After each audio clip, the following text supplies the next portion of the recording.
What's good? What's good? I am back. Yours truly, the one and only Paul Pickett, host of the Paul Pickett Podcast, aka Triple P, aka the Common Sense Podcast, your source for music, sports, politics, world events, and much, much more. What can I say? Another cold day in the Carolinas. I think it was low as 29, 30 this morning. And we're going to get into Kanye storming out of the Timcast studio during his interview with Tim Pool, Milo, and Fuentes. But before we do that, let's give you a word from one of our sponsors. Are you a musician looking for music marketing and promotion? Then look no further than Promo Palace LLC, your one-stop shop for all music promotion services. Services include Spotify playlist pitching, YouTube video promotion, record pool promotion, blog placements, radio airplay promotion, SoundCloud promotion, and much more. With over 2,000 customers and over 10 years of experience in online promotion, Promo Palace LLC is a company you can trust. For more info, please go to promopalace.biz. See you there. You heard the beautiful lady. Also, if you're a dog lover, a cat lover, and you like t-shirts and hoodies and sweatshirts, go to promopalace.biz and click on merchandise, and we got the new litter apparel, t-shirts, hoodies, and much, much more that you can get. All right, so let's get into it. Not gonna take if we can't, you're not gonna take my pain away, right? The Jewish people say it's the Holocaust, this happened, and you can't say anything about it. We can't take their pain away. No one's gonna denounce the fact that they tried to lock me up. That's what, because every time I'm just holding stride, and it's like I thought I was more Malcolm X, but I find out I'm more MLK, because as I'm getting hosed down every day by the press and financially, I'm just standing there. And when I found out that they tried to put me in jail, it was like a dog was biting my arm, and I almost shed a tear, almost, but I still walked in stride through it. Yeah, I think they've been extremely unfair.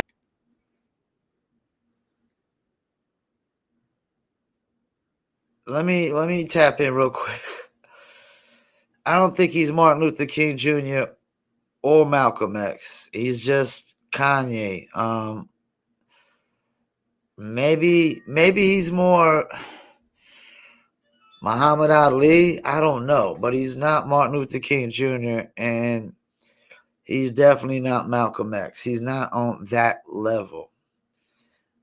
At least not now. But let's keep it moving. Word as the way I guess you guys use. I'm talking. It is about them though, isn't it? I mean, because No. because when you think about it, consider it. In 2018. what do you mean it's not? What do I mean? Like, okay, so how about? Are you leaving?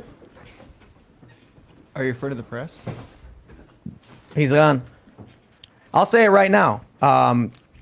You guys want to bring that stuff up?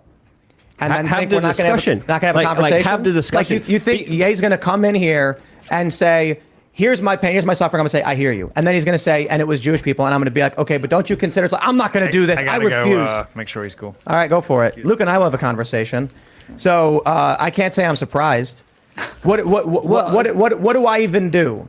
Other than ask him, please elaborate on this. Are you referring to individuals, or are you quite literally blaming an entire group of people for the fact that powerful individuals are causing you harm? I really wanted to ask Nick about his thoughts about MLK, because I know they contradict his comments about that. But again, these are mass generalizations that don't really help anyone in my perspective. They just kind of sound like their opposition. They sound what they're kind of going against, the woke mob that's always saying white men are responsible for everything. When I see people just use generalizations, it kind of cheapens the conversations. It cheapens a dialogue that we could have here that I was planning to talk to Ye about, specifically bringing up like, hey, let's actually talk about this in a real concise way. Let's not get emotional. Let's not walk out of here. Let's actually let me control tell all you ourselves. guys outright. I said, this is going to be a big issue.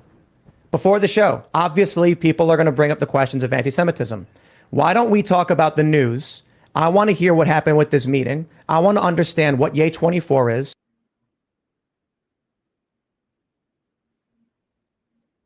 I cut him off for a second. I agree with the other guy just said. We got to stop generalizing things.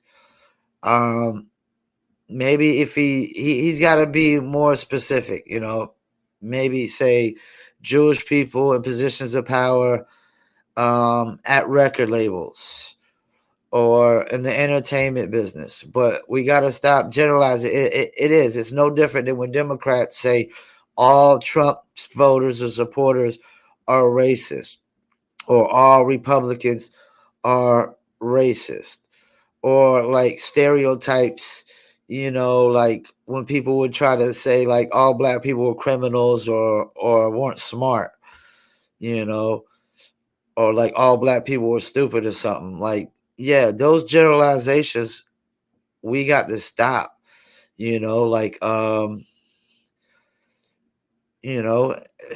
that's the thing, like every culture has its stereotypes, but those stereotypes don't really always go across the board.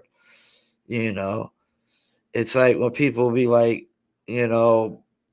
black people love fried chicken. Everybody loves fried chicken, first of all, but there's plenty of black people that are vegans that don't eat fried chicken. I have a black friend that doesn't eat no fried chicken. So we got to stop these stereotypes, these generalizations.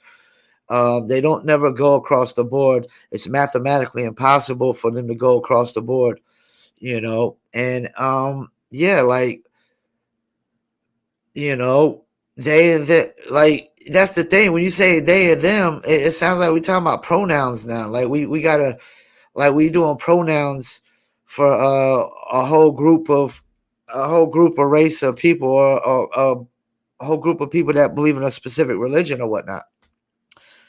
I understand why Kanye was upset, because Tim kind of danced around on. Tim knows who them and they is that Kanye is referring to. But this is the thing, like, as a podcaster and a content creator, there's certain things that if we say, we get strikes on our channel. That's a week that a cat like Tim Pool wouldn't be making no money on YouTube. The videos get blocked, removed, all types of things, man. But Tim should have known better. Kanye doesn't really help his case by walking out. That's why he's nowhere. He's not Martin Luther King Jr., nor is he Malcolm X or Muhammad Ali, because he just walked out. You got to stay there and get your point across. Because I'm going to tell you right now, these things like that are just going to make people say more and more, oh, Kanye, he's batshit crazy. He's crazy. He's nuts. He's bananas. Lock him up. Throw him in a mental institution. Just keep it moving now. Let's see what else they got to say. The first 5 minutes is I want to talk about a group of people and point to them. Whatever, man. This, you want to know why? Look, you're not going to sit here and you're going to walk out of the room. You're free to do so, man. But literally, I said a couple sentences about, I don't think that's fair. Did I insult the man? He seriously can't handle. He can't handle it. He also left during the Piers Morgan interview he did, but he came back. So again, we should be able to have this conversation. What's up, Chris? Keeping hopes, yeah. Keeping the hopes alive, right? I wanted to talk to these guys about why they're meeting with Trump. Chris. I want to know what happened with the dinner, because we hear a lot of rumors about it. I want to hear about their 2024 platform, which they were promising, which they were talking about, like they're going to be officially. Let me explain to everybody that, unfortunate they walked out. Fine, maybe they'll come back. Whatever. This is the biggest challenge with dealing with identitarianism. I do not believe that the predeterminate factor in someone's worth, value, or agenda is based on immutable characteristics. Kanye is a black man. He does not represent all black people. There are Jewish individuals who work in banks. Dave Chappelle made the joke about Jewish people in Hollywood. And he said, but it doesn't mean anything.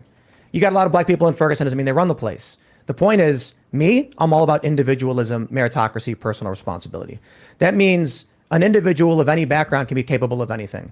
More importantly, we have employees here who are Jewish, who spend time in Israel and would probably agree with a lot of issues that they would talk about, especially as it pertains to America first, bringing jobs back here and securing our borders. But then it's just like every step of the way, it's like, bro, if you live in a world where a single group of people is haunting you, you've lost. You're trapped. You're not going to get out. The issue is you can overcome anything. I understand, and I empathize that there are powerful business interests that are coming at Kanye. And I will also say this, because I wanted to get into the Trump stuff. When Kanye mentioned he got suspended on Twitter, then he gets word that Milo wants to meet up with him. Then Milo puts him in touch with Fuentes. My immediate, question is, okay, my thought to myself, we really want to know about the inner details of this Trump meeting. I guess it's not going to happen. My question then is, don't you think that, if Kanye is going to say these things and then immediately start getting involved with Fuentes, that only amplifies the accusations made against him. But I guess if they genuinely believe these things, that's who they are. I was done.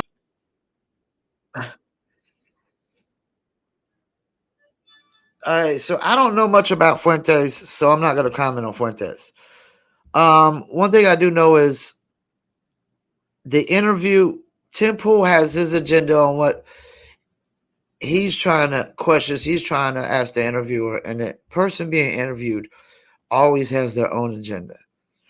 That's why they're coming onto your podcast or coming on your spot to be interviewed. They have their own agenda of what they want to talk about and what they want to, like they might have a new book or something of that nature.